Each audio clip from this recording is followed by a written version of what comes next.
या कथेचे सर्व हक्क माझ्याकडे राखीव आहेत, त्यामुळे कोणीही ही कथा कॉपी करू नये. नकोशी पत्नी भाग 10. दृश्य 1. वहिनीची खंबीर साथ आणि ईशाचा गोंधळ.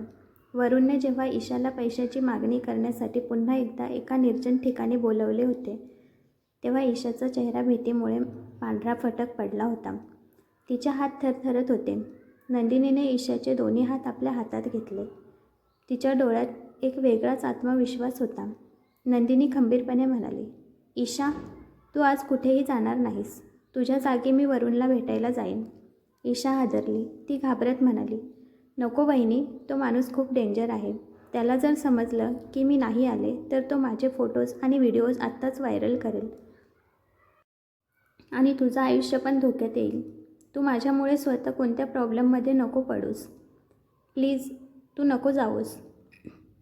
पण नंदिनीने तिचा निर्णय पक्का केला होता. ईशाला कसं तरी समजावून ती आपल्या खोलीत आली आणि विचारात मग्न झाली. तिने ईशाला प्रॉमिस तर केलं होतं की ती ईशाला या संकटातून बाहेर काढेल, पण कसे ते तर तिलासुद्धा अजून माहिती नव्हतं. ईशाला या चक्रव्यूहातून कसं बाहेर काढायचं या विचाराने ती रूममध्ये फेऱ्या मारू लागली. ती खूप टेन्शनमध्ये होती. नेमक्या त्याच वेळी आदित्य तिथे आला. नंदिनीला इतकं काळजीत आणि अस्वस्थ बघून आदित्यला राहावलं नाही. नंदिनी, काही प्रॉब्लेम आहे का? असेल तर तू माझ्याशी शेअर करू शकतेस. आदित्य शांतपणे पण काळजीपोटी म्हणाला. नंदिनीला क्षणभर वाटलं की आता सगळं सत्य आदित्यला सांगावं, पण ईशाने तिच्यावर विश्वास ठेवून घेतलेली शपथ तिला आठवली. म्हणून ती फक्त मान झुकून म्हणाली, नाही काही आदित्यजी, कोणताही प्रॉब्लेम नाही आहे. आदित्यला तिचं खोटं बोलणं जाणवलं. तिला असं परेशान बघून त्याला खूप वाईट वाटलं. त्याला वाटलं होतं की तिने त्याचं दोघांचं डिवोर्समुळे हे टेन्शन घेतलं असेल.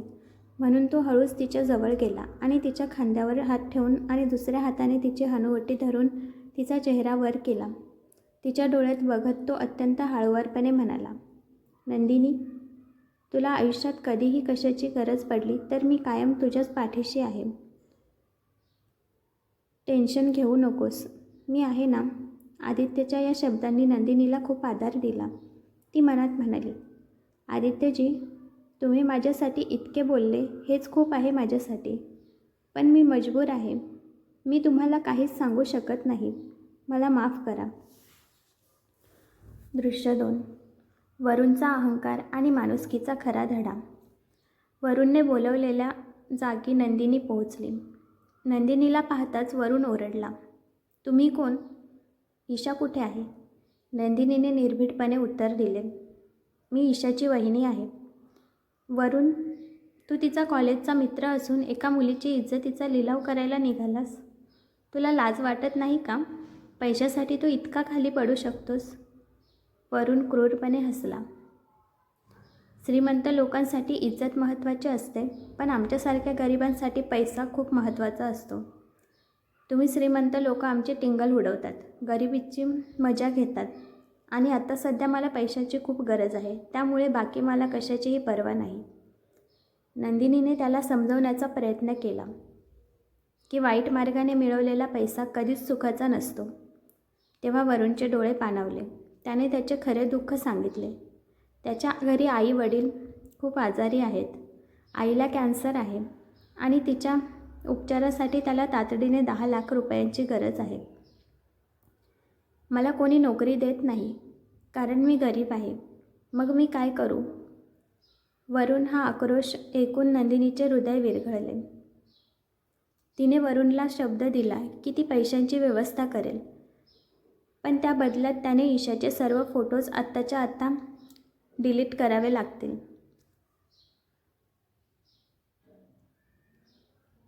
दुसरीकडे प्राची मात्र नंदिनीचा पाठलाग करत तिथे पोहोचली. तिला लांबून फक्त नंदिनी आणि वरुण बोलताना दिसत होते, पण ते काय बोलत आहेत हे तिला ऐकायला येत नव्हते. म्हणून तिला वाटलं की नंदिनी तिच्या बॉयफ्रेंडला भेटायला आली आहे. तिने कुत्सितपणे हसत दोघांचे फोटो काढले. आत्ता सापडली ही नंदिनी माझ्या जाळ्यात. सर्वांसमोर सती सावित्रीचं नाटक करते आणि इकडे बाहेर हे असे चाळे करते. आता हे फोटो आजींना दाखवून हिला कायमची घराबाहेर काढते. असं म्हणून प्राची तिथून चोरून निघून गेली. नंदिनी घरी आली तेव्हा आदित्यने विचारले, नंदिनी कुठे गेली होतीस? नंदिनीने पुन्हा एकदा कामाचे निमित्त सांगून वेळ मारून नेली. दृश्य 3. हिऱ्यांचा हार आणि ईशाचा पश्चाताप. नंदिनीला ईशासाठी पैशांची सोय करायची होती. तिला आठवलं की लग्नानंतर पहिल्या रसोईच्या वेळेस आजींनी तिला एक अत्यंत मौल्यवान हिऱ्याचा हार दिला होता. तिने तो हार गहाण ठेवायचा विचार केला. आशीर्वाद म्हणून मिळालेला तो हार गहाण ठेवताना तिच्या काळजाचे पाणी झाले. पण ईशाच्या इज्जतीपुढे त्या हाराची काहीच किंमत नव्हती. तिने ज्वेलरकडे जाऊन तो हार गहाण ठेवला आणि 15 लाख रुपये घेऊन ती घरी आली. पैशांची बॅग घेऊन ती थेट ईशाच्या रूममध्ये गेली. ईशा, हे बघ, पैशांची सोय झाली आहे. तू आता तुझ्या आणि ईशांच्या लग्नाच्या तयारीला लाग आणि कोणताही विचार करू नकोस. नंदिनीने बॅग देताना सांगितले. ईशाचे मन भरून आले. तिने नंदिनीला घट्ट मिठी मारली. वहिनी, मी तुला ओळखण्यात किती मोठी चूक केली ग. मला वाटलं होतं की तू प्राचीचं सुख हिरावून घेण्यासाठी आलीस बाईच्या लाईफमध्ये, पण तू तर कोणाचंच वाईट करू शकत नाहीस आणि तू आज माझं आयुष्य वाचवलंस. मला माफ कर वहिनी, मी तुला खूप चुकीचं समजले. नंदिनीने हसून तिचे डोळे पुसले.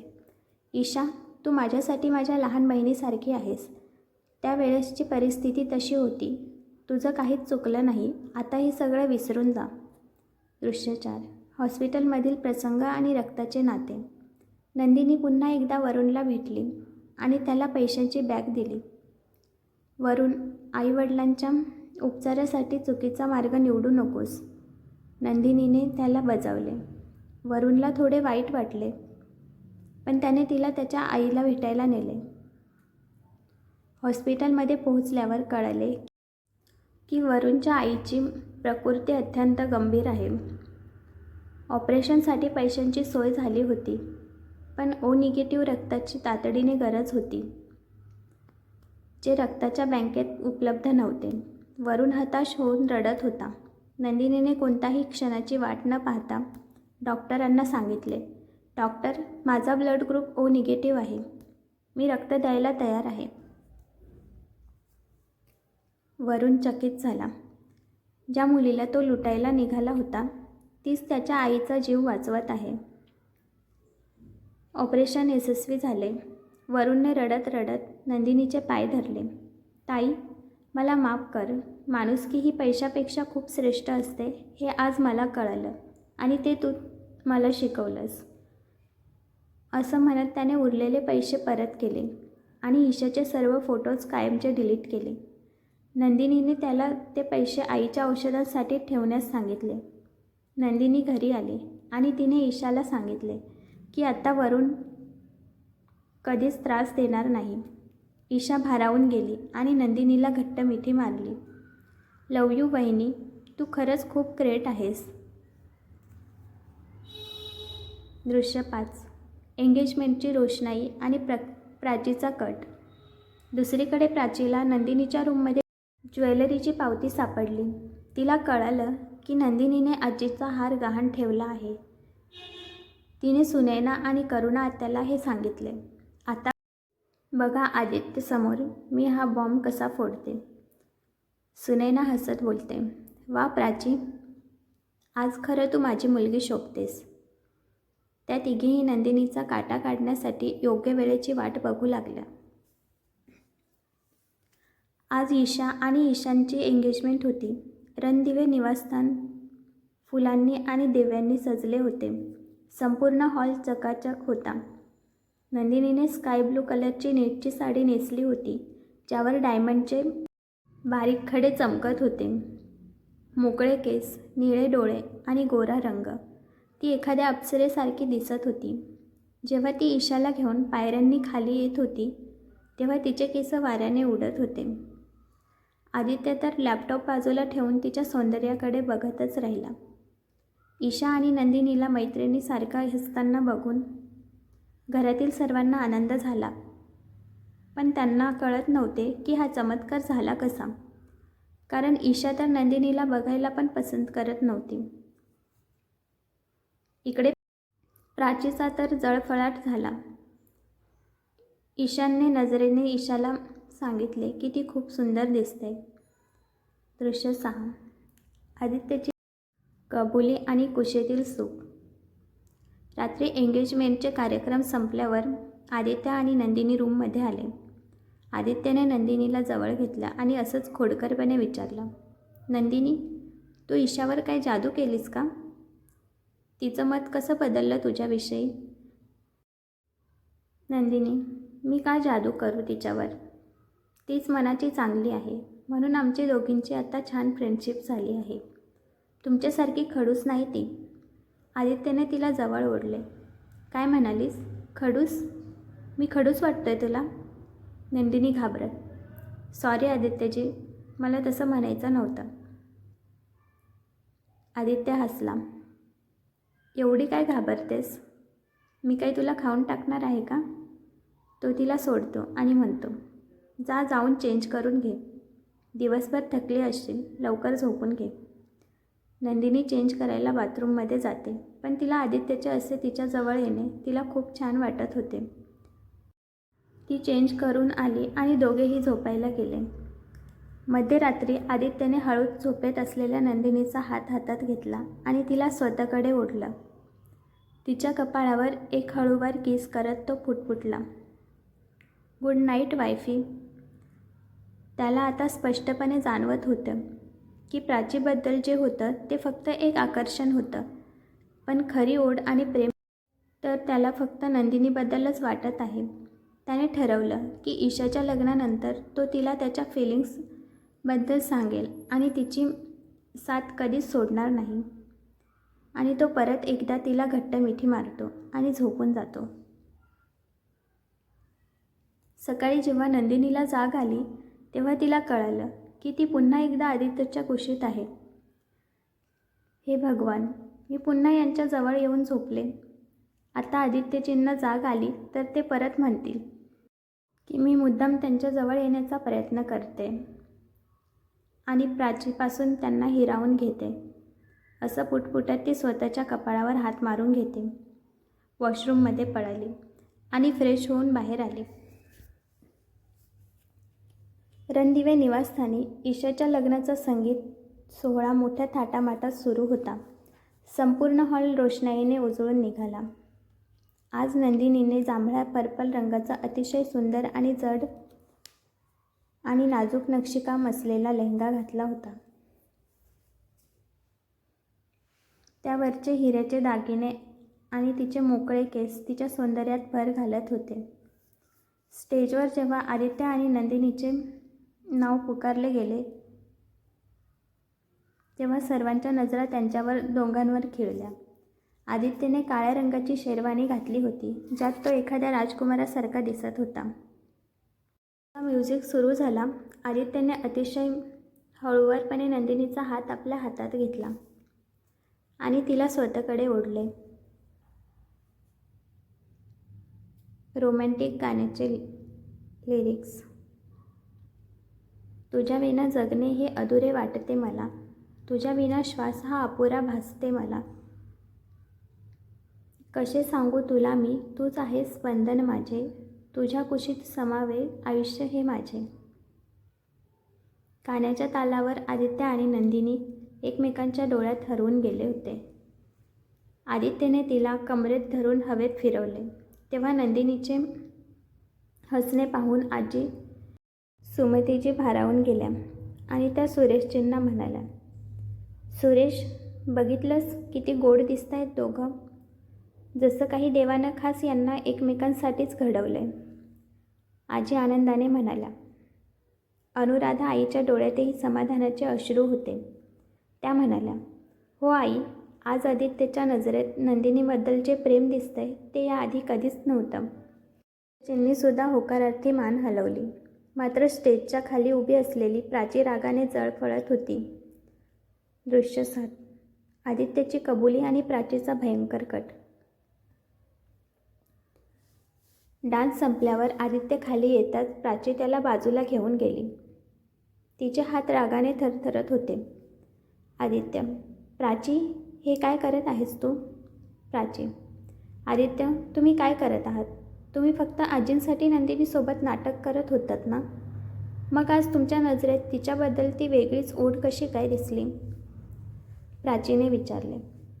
आदित्यने थोडा वेळ शांत राहून प्राचीचा हात हातात घेतला आणि अतिशय शांतपणे पण ठामपणे म्हणाला, प्राची, मला तुला काहीतरी सांगायचं होतं. मी आता नंदिनीवर खरं प्रेम करायला लागलो आहे.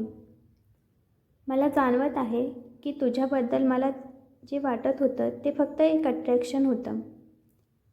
त्यात प्रेम नव्हते. पण मी खरं प्रेम नंदिनीवरच करतोय, स्वतःपेक्षाही जास्त. आणि आता मी जर तुझ्याशी लग्न केलं तर मी आपल्या तिघांवर अन्याय करेन. मी तुला सुखी नाही ठेवू शकणार, कारण माझं मन फक्त नंदिनीकडे आहे. त्यामुळे आपण इथेच थांबायला हवं. तेच आपल्यासाठी चांगलं आहे. प्राचीला हे ऐकून आतून प्रचंड राग आला, पण तिने लगेच स्वतःला सावरले. तिला आठवले की तिच्याकडे नंदिनीचे वरूणसोबतचे ते फोटोज आहेत, जो तिचा मोहरा ठरणार होता. तिने मनात विचार केला, आदित्य, तू आता प्रेमाच्या गोष्टी करतोयस ना? पण जेव्हा मी तुझे हे भ्रम तोडेन आणि नंदिनीचे ते फोटोज तुझ्यासमोर आणीन तेव्हा तू तिचा तिरस्कार करशील. स्वतःचा राग दाबून ती वरवर गोड बोलली. ठीक आहे आदित्य, तुझं सुख जर नंदिनीमध्ये असेल तर मी तुम्हा दोघांच्या सुखाच्या आड येणार नाही. माझं प्रेम स्वार्थी नाही. नंदिनी लांबून हे बघत होती. तिला वाटते होते ते दोघं अजूनही प्रेमाच्या गोष्टी करत आहेत. प्राचीचे लक्ष नंदिनीकडे गेले. ती त्यांच्या दोघांकडे बघत आहे हे पाहून ती मुद्दाम नंदिनीला जळवण्यासाठी आदित्यला विचारते, आदित्य, तुम्ही नंदिनीसोबत खुश राहा, पण मी शेवटची एक मित्र म्हणून तुम्हाला मिठी मारू शकते का? आदित्यने परवानगी देताच प्राचीने त्याला घट्ट मिठी मारली. हे बघून नंदिनीच्या हृदयाचे तुकडे झाले. तिचे डोळे भरून आले आणि ती स्वतःशीच पुटपुटली, आदित्यजी, तुमचं सुख प्राचीमध्येच आहे.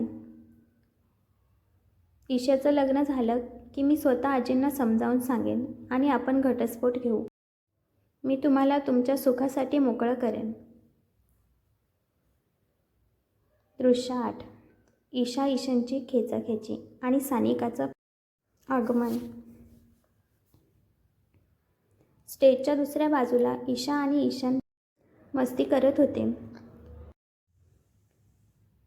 ईशान ईशाला चिडवत होता, काय मग मिस बॉम्बस्फोट, परवापासून तुम्ही मिसेस मल्होत्रा होणार. ईशा लाजत म्हणाली. ईशानजी, गप्प बसा हां, काहीही काय बोलत आहेत.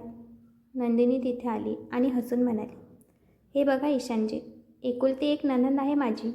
तिची काळजी नीट घ्या. जर तिला काही त्रास झाला तर मी तिला परत माहेरी घेऊन येईन. ईशान हसून म्हणाला, वहिनी, तुम्हाला काळजी तिची नाही तर माझी करायला हवी. कारण ही मिसाईल तर माझ्यावर कधी फुटेल सांगता येत नाही. ईशानने त्याला लटक्या रागात हळूच मारले आणि ते तिघे हसायला लागले. आदित्य लांबून नंदिनीला असं हसताना बघून तो पण हसतो आणि स्वतःशीच बोलतो, नंदिनी, ईशाच्या लग्नानंतर मी तुला कायमचं माझं बनवेन आणि सर्वांसमोर तुला प्रपोज करेन. तुला जो मी पत्नीचा अधिकार दिला नव्हता तो मी सर्वांसमोर तुझा हक्क तुला देईन. तेवढ्यात नंदिनीचा फोन वाजतो. ती फोनवर नंबर बघून खुश होते, कारण हा सानिकाचा, तिच्या जिवलग मैत्रिणीचा कॉल असतो. सानिका परदेशातून एअरपोर्टवर उतरली होती. नंदिनीला खूप आनंद झाला. सानिका ही तिची मैत्रीण होती, जिने नंदिनीच्या कठीण काळात जेव्हा प्राची आणि तिची सावत्र आई सुनैना तिला त्रास द्यायच्या तेव्हा खंबीरपणे साथ दिली होती.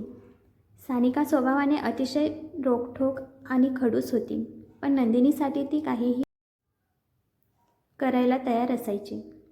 सानिका, तू आलीस, पण मी कशी येऊ? इथे ईशाचं संगीत सुरू आहे. नंदिनी काळजीत पडली. समीर तिथे आला आणि त्याने विचारले, वहिनी काय झालं, काही प्रॉब्लेम आहे का? नंदिनीने सानिकाबद्दल सांगताच समीर म्हणाला, डोंट वरी वहिनी, मी आहे ना, मी घेऊन येतो तिला. तिचा फोटो मला सेंड कर. दृश्य 9. समीर आणि सानिकाची तू मैं एंट्री. समीर एअरपोर्टवर पोहोचला. सानिका तिथे बॅग घेऊन चिडून उभी होती. समीरने तिचा फोटो बघितला आणि तिच्याजवळ गेला. एक्सक्यूज मी, तुम्हीच मिस सानिका का? समीरने विचारले. सानिकाने त्याला वरून खाली बघितले आणि खडूसपणे म्हणाली, हो, पण तुम्ही कोण आणि इतका उशीर का झाला तुम्हाला? समीरला तिच्या बोलण्याचा राग आला.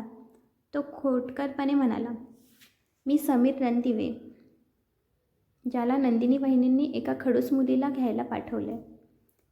आणि उशीर माझ्यामुळे नाही तर ट्रॉफिकमुळे झालं आहे. सानिका चिडून म्हणाली, मला ज्ञान नको देऊ. बॅग उचला आणि गाडीकडे चला.